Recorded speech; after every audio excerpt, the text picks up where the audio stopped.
Alright, this is how pro players are playing Smolder right now. People have been experimenting a lot with Smolder, but we are at a point where we can clearly see what works well on this champion and what isn't working. And in this video we are taking a deep dive into the Smolder games of the Korean pro player Viper and of the North American pro player Eyla. They both take their unique spin on Smolder, but as a quick summary, it is safe to say that crit builds with Essence Reaver for their core item are best on this champion, and that you should stay away from Bruiser builds with Trinity Force and whatnot. Essence Reaver is just too perfect with Smolder's Q, which is your main spell, while still allowing you to take advantage of all the crit ratios the champion has. Also, quick shout out to my sponsor Solo Q Solution, who are offering high quality one-on-one League of Legends coaching sessions so you can climb as fast as possible. Booking information in the description if you are interested, but let's now jump directly into the games. Okay, so this is the game Viper plays on Smolder, and he is using this Conqueror page, which is quite interesting on a spell-based marksman like Smolder, but there is definitely alternative options. For example, Eyla is using this Fleet Footwork page right here. I personally have a strong opinion on which I think is better, but why spoil the fun for you? Let me know what you think, which one you prefer. However, here's a quick rundown of Viper's items, and of course in lane you need to be very careful, especially when you start with Cull, which I would advise against because Doran's Blade is just so powerful.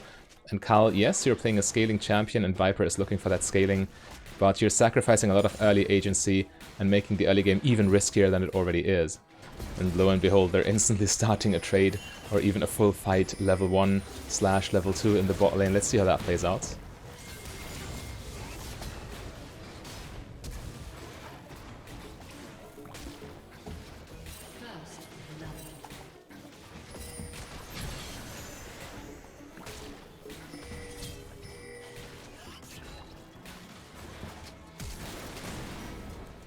So it appears Viper is going unpunished for his greedy Cull start instead of getting Doran's Blade, but this is just because the enemy are focusing his support, which is, in my opinion, a misplay from them, because Smolder is such an easy target, to be honest.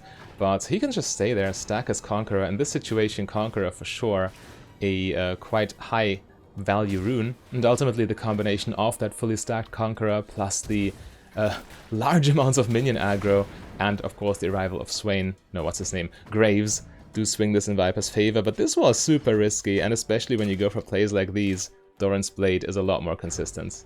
Now Viper tries to go base here, but he spent a lot of time trying to fix the wave, and Ziggs is looking to cancel him, which means he has to stay in fight. This looks very sketchy right off the start, but I mean, Nautilus found the engage, so Viper is just going for it, but okay, the summoners go, and I think he's out. But yeah, when you play Smolder, you need to be extremely safe. You don't want to die early, you just want to sit in lane and stack your Q.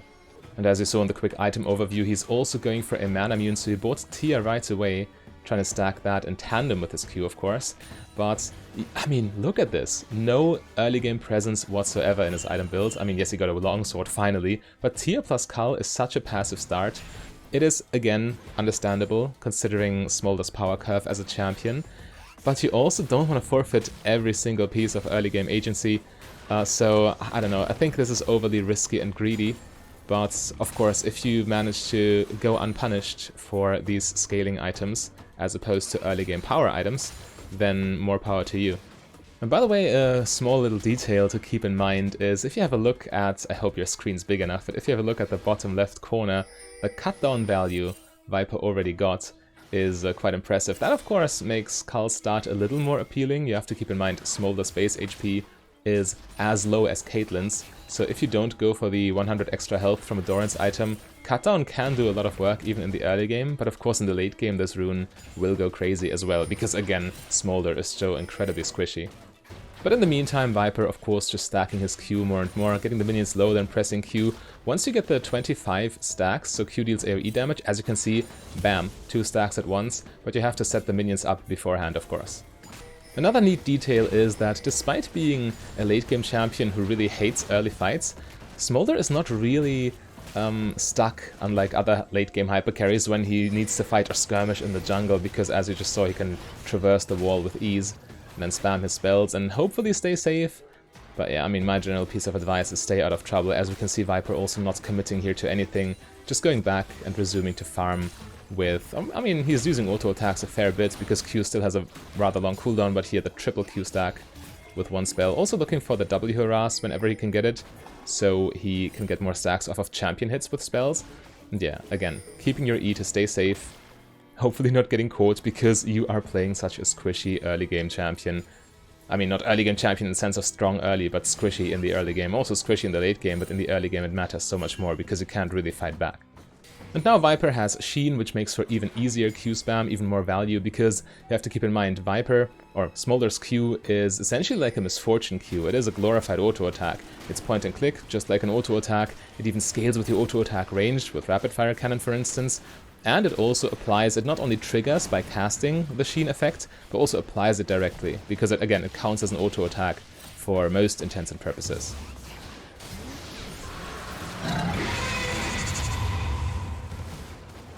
Alright, interesting fight. I mean, it makes sense. The enemy tried to contest the dragon, but it was a little too optimistic. By the way, can we talk about the value from Presence of Mind real quick? Because I don't think it's doing too much, actually. Right now, yes, of course, he got some mana back in that fight, but earlier he was in lane anyway with this rune. Needs to stack tier, needs to sit back. And as soon as you hit Essence Reaver, especially when you also have the mana immune, you will never go again, and Presence of Mind is completely zero value. In my opinion, you should rather pick Triumph or even Overheal if you want to. Okay, Smolder a little bit out of position, and it looks like another skirmish is coming up. Yep, he gets hit by the Ziggs, instant follow-up. Let's see what happens.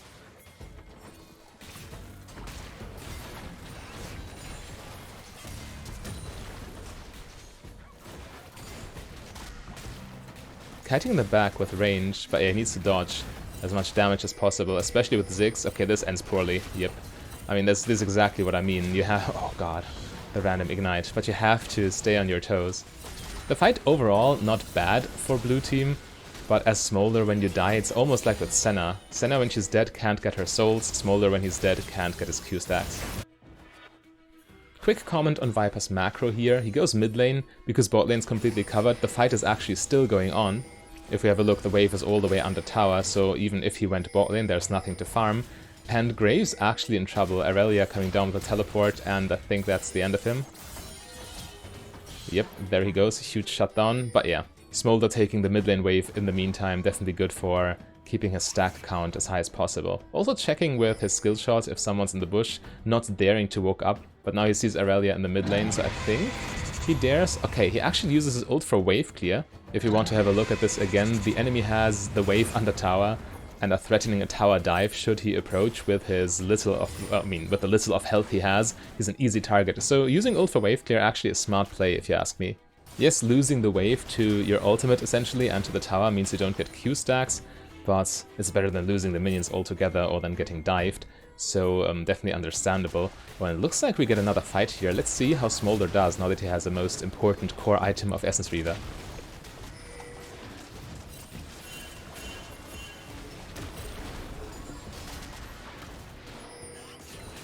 That was actually very close. Smolder getting caught in the crowd control in combination with the Ziggs ultimate. He loses a lot of his HP, which is a valuable resource when you're that squishy. But he can't follow up on Nautilus and take down the Maokai, just barely. But man, these plays, these fights, even at that stage, are still so risky on Smolder. In my opinion, you need to play for at least 125 stacks before you can really start doing some damage back. On the other hand, he's almost there, 104 and counting. Setting up the caster minions to then one-shot all three of them with one Q, and then also the melee minions, so 5 stacks from one wave, that's good value. When you get more items, it's of course also easier to last it with Q because it's stronger. And while Viper is farming in the bot lane, there's a low-key big fight happening here. He tries to, help them with ultimate, hits nothing, but I like the idea. Ultimate on Smolder, not really a consistent spell if you ask me. It's kind of awkward in his kit, and well, the applications are kind of fringe, but it can do work occasionally, especially with a big range. Also probably good disengage self-peel with the 40% AoE slow, if you happen to land it, which is probably rather easy if everything or if every enemy on the screen is engaging on top of you.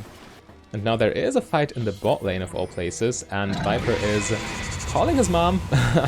Actually lands it this time, which does make a difference. Huge damage on the front line, but I mean, does it really make a difference? If we have a look here, Nautilus is kind of caught 1v2 and he can't really defend, 1v3, pardon me, and can't really defend himself, so I mean, at the end of the day, yes, the ultimate looked nice, it did some damage, but it's a 2v3 in the end. And always in League of Legends, numbers advantage is the biggest deciding factor when it comes to fighting. So Viper, yeah, I like the optimism, but ultimately it just cost him his summoners. However, now he has above 125 stacks, which means Q deals even bigger AoE damage. And also the jungle camps, the Wraiths are, or what are they called, Raptors, are a good source of Q stacks in the mid game. But yeah, very important to just keep stacking. You delete waves in the mid and late game, which makes for even more rampant stacks for Q. And when the next teamfight comes around, you hopefully can make use of them. Let's see.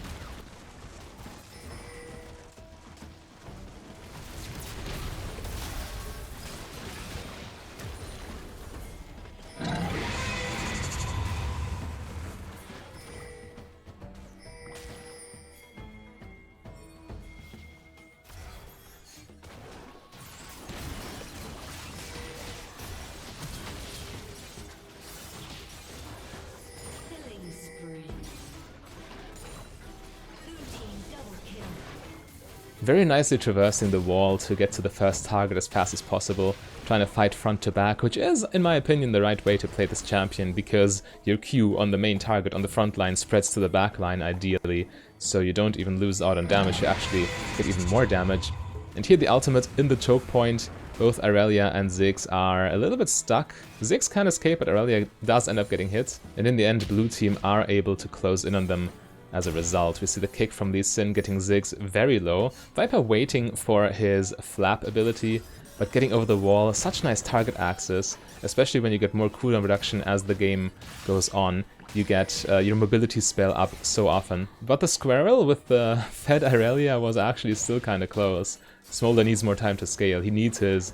Well, of course, he wants his true damage. He doesn't necessarily need it, but it's definitely a big part of his power budget, the true damage execute on his Q on 225 stacks. Viper, by the way, is maxing E second, not W, as many players do, which in my opinion is correct. You only ever max a spell like W second if the slow percentage increases with each skill point, which is not the case. But on E you get a lower cooldown. It's essentially the same as with Ezreal. Ezreal also maxes E second because it's his mobility spell, and having more access to your mobility spell goes a long way on a high value target like the AD carry.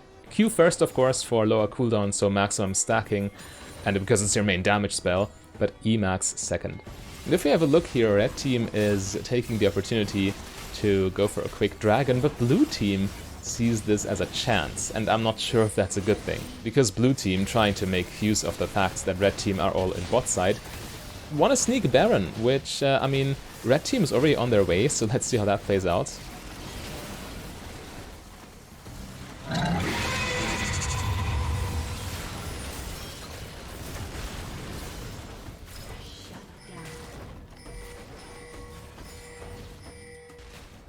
Yeah, as expected, this didn't end well whatsoever. And now red team are taking Baron as well, putting blue team massively behind. But at the very least, Viper is still safe due to Smolder's mobility, and now he even has access to the Krags before being able to recall. Or is he able to recall?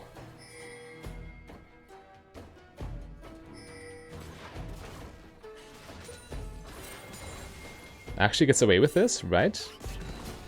I mean, he has his mobility spell back in a couple seconds. If he's getting chased, then yeah, I think he's done for. Yeah, he's getting surrounded, and there's no chance for a Smolder in that position. Sad life.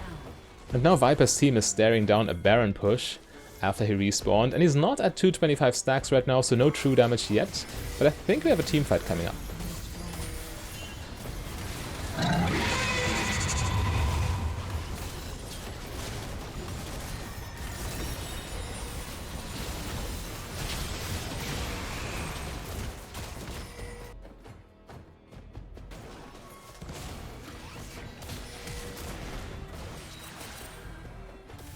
Okay, I gotta admit, this caught me off guard. You have to keep in mind, Smolder does not merely get stacks on Q for last-hitting minions with it, but also for hitting champions with abilities in general.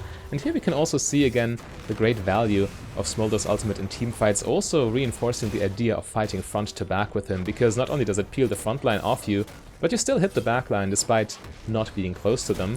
I mean, right now the red team is a little bit scattered, so Not the most beautiful example of this, but the point still stands, of course. And hitting all those people allowed Viper to get to the magic number of 225. Now his Q applies true damage with the Elder buff execute effectively. And this actually makes quite the difference in this teamfight, if I dare say. And again, once you have surpassed that magic number, unlocking the Elder Drake execute on your Q, you can start going on the offensive a little bit, look for fights. You just spread your fire around with Q, even if you had minions, it just bounces behind them. And it looks like Maokai's just dead here. But I hope Smolder lives. That teleport from Eyla is concerning. I think he's dead. Yeah, okay, unlucky. So, of course, you're still an AD carry, and you live the AD carry life. And now Red Team are perfectly grouped, pushing for the end, Ori having taken down the mid lane inhibitor. They're really going for it here. But I'm pretty sure Viper and his true damage have something to say about this.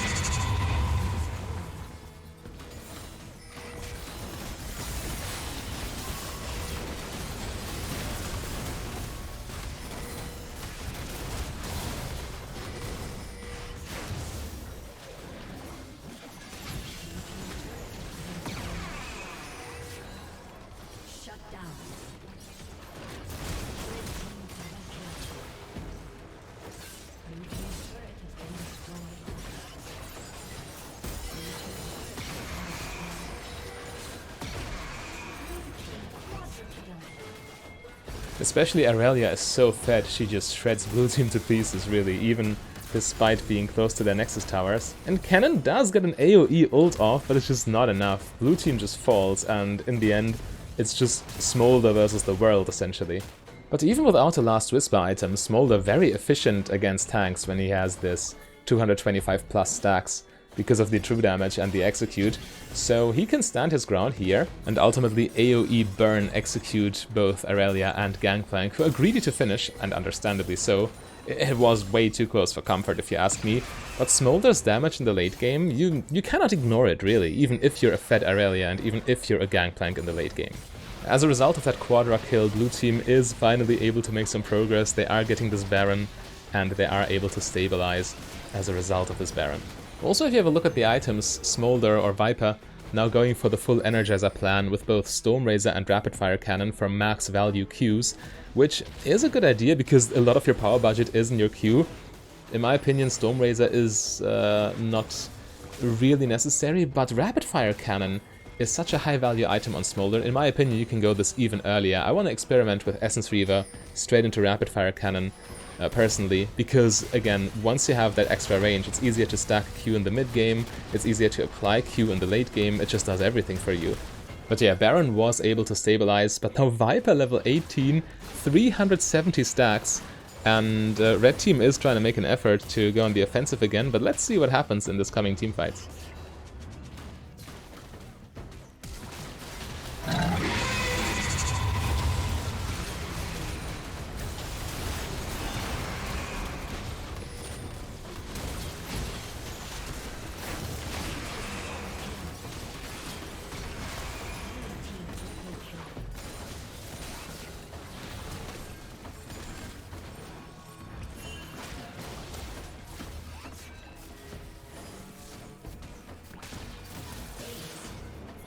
Here we have a good example of how to front-to-back teamfight with Smolder. Just applying your AoE burn with 1 Q, then laying down your ultimate, slowing down the entire team essentially, plus look at the damage it dealt to Ziggs. It's respectable damage in the late game actually, not just utility. Also, if you want to have another look in the bottom left corner, 2800 damage from Cutdown, truly a scaling rune. And well, Conqueror, Smolder from Viper, but let's now have a look at the Smolder from Eyla. When we compare this Smolder to what we saw from Viper, when you have a look at the rune page, we can instantly see Fleet Footwork instead of Conqueror. That's the main difference here. Conqueror, of course, a late game scaling rune with the Adaptive Force. But Fleet Footwork, well, Eyla certainly seems to value early game safety a little bit more to get the scaling more reliably. But again, let me know what you think about it. It's definitely a trade-off, and I still won't tell you my opinion because I don't want to influence you here. Or actually, at this point, you probably already wrote a comment if you want to, so I won't influence your answer with this. In my opinion, Fleet Footwork is the wiser choice, but anyway, both seem to be viable. And on the item build we can also see a difference. We don't have the Cull start, we instead have a Doran's Blade start, which might already matter if we have a look here. Directly going into an early fight. Smolder lost his potion right off the bat because of the level 1 from Twitch, but again, if you are looking for reliable scaling, you should buff your early game a little bit, and with Doran's Blade plus feet footwork, you certainly are looking at a more reliable lane phase, which should allow you to get more stacks more quickly, but we'll see what happens, I suppose. If you look at the item build, by the way, fully, we also see no tier. You do have, with this one, an early Cull, which I think is fine. You can buy Cull on your first base on this champion, it should be quite nice. But no Tear of the Goddess, so this time the full crit variant without the mana immune in between. And Maokai just walking straight up, instantly looking for a fight, level 2. Smolder, or Eyla here, not worried at all to follow up. I think it's fine-ish. Again, you can be a little bit more bold when you have Doran's Blade start in combination with Fleet Footwork, because it just makes for a much safer lane phase, but still you should use that safety to get farm and get for, especially get Q stacks reliably, not to look for fights 24/7. If you want to fight early, Smolder is probably not the champion for you. So Eyla does have his Cull now after the early base, after getting the wave under tower, so the big stacked wave pushes back to him, which he can then farm with Q hopefully, and okay, it looks like Maokai is going for this, and he is, and it's a dead Twitch, isn't it? Right? Okay, Sona keeps him alive, huh?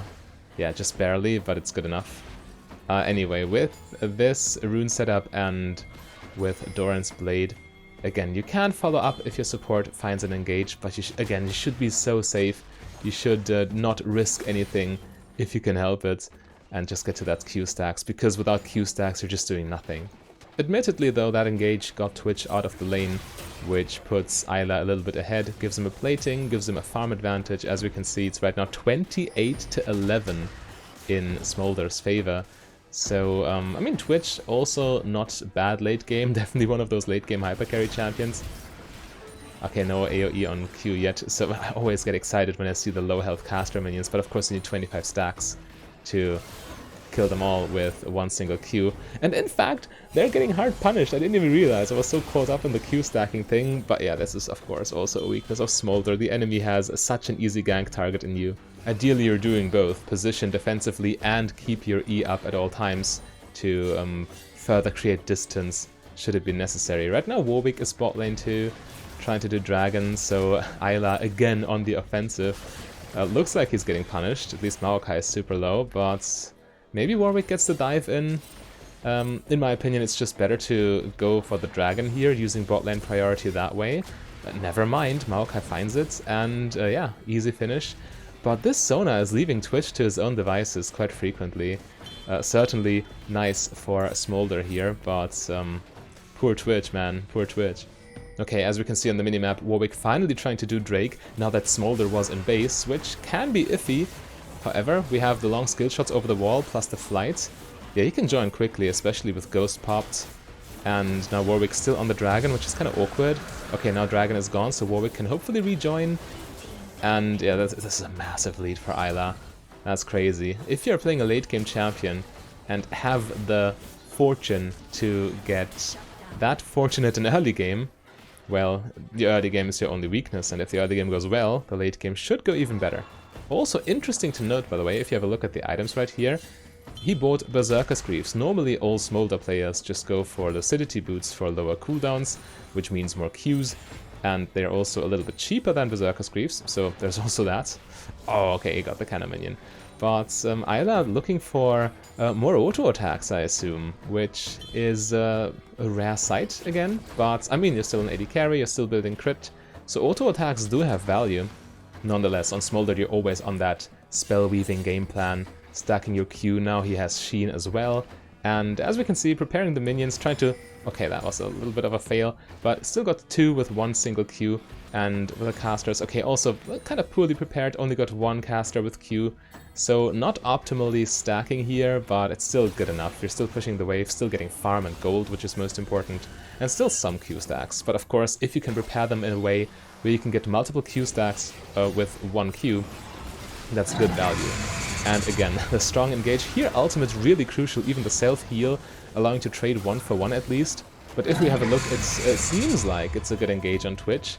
But, I mean, on the other hand, Smolder gets completely caught in the crowd control of Sona's ultimates, and then finds himself in a 1v2, really, and just barely being able to finish off the Twitch. 1v3 even, if you want to count Zoe too. But yeah, not the most safe situation for the Smolder player. He's kind of lucky he got away 1-for-1 in that case. Not counting Maokai's inevitable death here too, huh? Because, well, or does he go down?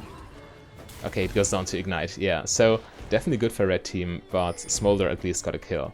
No finished Essence Reaver yet, but still working on those components.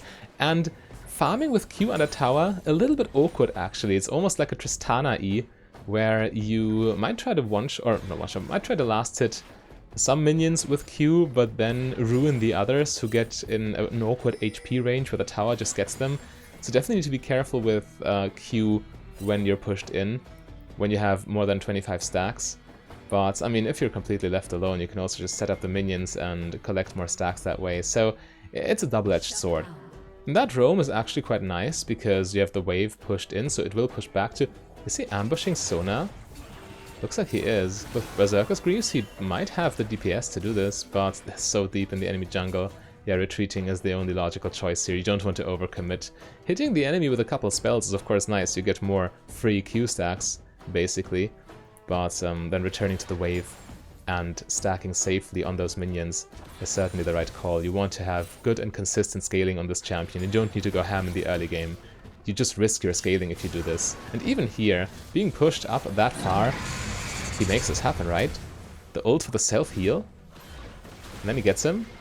Alright, sure. Of course, he is ahead compared to the Twitch, but still Twitch in a duel against the Smolder. So definitely very important to land a good ult here, not only for the self-heal, but also for the damage, of course. Alright, finished Essence Reaver, now pushing the top lane by himself, which is quite risky, if I dare say. You're such a priority target. Normally when you are top lane on AD carry, you want to have your support with you, just to be extra safe, but looks like Eyla is just collecting a lot of free stacks from his passive. Not only with his Q last hits, but also just by just... how do you say this? Buttering? No, that's what you do with bread. Buffeting the enemy Swain. Also, can we just appreciate how he just used ult for wave clear? It's almost like with Misfortune, what you can sometimes do if you want to proxy, but he just uses it blatantly to push in the wave, and it looks like a good play. I don't know. I'm still not sure how to think of Smolder's ultimate. It can be high value in duels and in teamfights, but it can also be inconsistent. And pushing waves is guaranteed value, so might be worth it. And here, luckily, Warwick is nearby to clean up this mess, huh? In any case, Eyla is kind of feeling himself on the top lane right now, not even taking away enemy jungle camps, stacking Q further. Okay, Zac contests him because he wanted the camp for himself, but Warwick's also still there. It's a 1v2 in blue team's favor. And when you can just freely hit an enemy with your abilities, you get even more stacks, which is, of course, your main objective until you reach the magic number of 225. And as I've said, even on just 125, you can already start teamfighting quite efficiently, because your Q turns into a very large AoE spell at that point. Even without the burn, the true damage and the execute, it's still good value. Now Eyla is finally doing something a little more safe. He is positioned in the mid lane, farming there. Definitely also a good source of stacks, and you're not as exposed as in the long top lane. And you can easily just push the wave past river and then roam, or in this case even base, for more item power spikes. Yep, finishing Quick Blades, and Essence Reaver Quick Blades, of course, a nice combo. Also, for all of you who keep postulating that you should max W second on Smolder, Eyla does it as well. I mean, that sounded wrong. Eyla does max E as well, just like Viper did. So this should be a clear indicator for you that it's probably correct, and on paper it makes sense, the pros are doing it. Please, do yourself a favor and max E second. It is your mobility spell, and it is very important. And this looks like just a kill fest for Smolder. He can join his team and get more stacks, get kill participation, and grow stronger and stronger as the game progresses. So this game... Okay, this is actually kind of dodgy. Yeah, okay, Smolder is still very squishy, and he lives? Okay, that's so lucky. That's actually very lucky, but as long as it works. And in the meantime, if you have a look at the minimap, Corki split pushing the top lane while the enemy are busy fighting the bot lane and trying to deal with Smolder. His team is just making progress on the map for free. But this is admittedly a lucky game. They're getting away with so much with which they really shouldn't get away. Despite having that consistent and safe defensive rune setup with the Doran's Blade start, Eyla is playing quite aggressively this game, I must say, which is not really good if you want to consistently climb in solo queue. And again, as we could see, you got lucky a couple times this game already, which you shouldn't rely on too much if you want a consistent climb. Also, let's talk about Presence of Mind again. In this rune page as well, it's not the only mana rune, you also have Mana for Band, plus you still have Essence Reaver, he's never running Oom, and Presence of Mind's effectively doing nothing. Again, go Overheal or Triumph. And in this teamfight, again, opening with ult, which seems like a good teamfight starting spell. You can also tell your team to go in by just casting R, because it's just a clear sign that you could follow up on this. Enemy are AoE slowed and damaged, and this makes it, even though it's not a hard CC spell, makes it a good spell for shot calling. But in this fight, Smolder got finally what was coming for him. He's fighting on low HP, positioning in the riskiest ways all the time. And if we have a look there in the bot lane, or not, in the bottom of the screen, the assassin is coming and he's finally going down, which almost serves him well, I must say. He's playing so risky. And as we can see, Eyla is finally working on that rapid fire cannon. Speaking of safety, speaking of positioning in a way where you can't get punished for your low health, yeah, once you finish this item, you can spam Q left and right in teamfights without needing to risk anything, still spreading that AoE damage and collecting more stacks, because again, hitting champions with Q gives you more stacks. But before the item is finished, blue team are actually going for another Baron, so Smolder must be careful here not to get engaged on. Red team are challenging, so let's see how this plays out actually.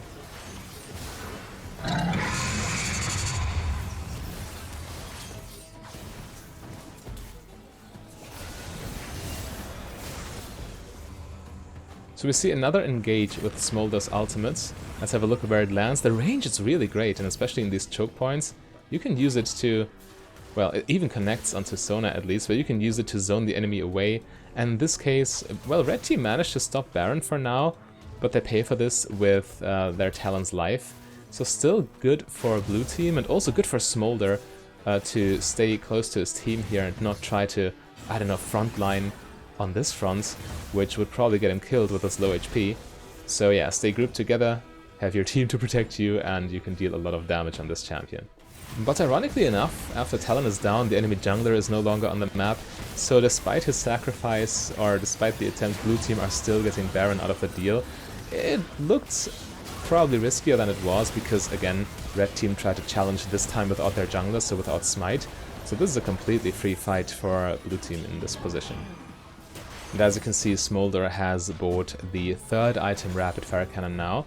So not only does this mean you have even higher outputs from your auto attacks in combination with Berserker's Greaves, but of course the safety from Q from range. In this teamfight here, Smolder just stays with his team, casts ultimate as usual, and I mean at this point blue team are so far ahead they don't really have to worry about much. And Smolder can just stand in the middle of his team. Also unlocked his 225 stacks power spike. So yeah, now the Q spam is very hard to avoid because of the rapid fire range. And the payoff is massive. You get more stacks as you hit enemies, and you AoE burn them all for true damage and the execute potentially. Now technically all that's left for blue team to do is push the lanes in which there's still objectives to take, so top lane and bot lane in this case, because mid lane inhibitor is already gone. But it looks like they're getting ready for a fight in the jungle, huh? Yeah, of course the front line falls instantly. The ultimate was not even necessary here. Blue team are just getting crushed. The true damage and the numbers advantage blue team have is just way too much. Top lane falls, the tower goes down, the inhibitor goes down as well. And blue team are already knocking at the Nexus towers, which might fall too. If you look at the respawn timers, it's only Twitch and Zoe, who... Twitch is opening strong on them, but he goes down. So if Zoe can't make a miracle happen... okay, blue team are playing it safe, but they need a wave first and foremost. They need to push this in now. Sona respawns and Zac respawns, so they need to regroup. They need to abort mission for now. But an easy path to victory in that position is to just all go bot lane, push in the last tower and the last inhibitor, and then you have converted this massive lead into a victory, finally. Instead of taking the free win through the bot lane though, they're grouping mid lane again. It's not the cleanest macro, but it should suffice in that position. So yeah, definitely one of the more lucky Smolder games, but let me know what you think about this champion. And also, again, in my opinion, you need to play a clean lane phase for this to work in order to get your stacks reliably. So if you need a quick reminder, you can watch my AD carry lane phase guide by clicking the link on your screen.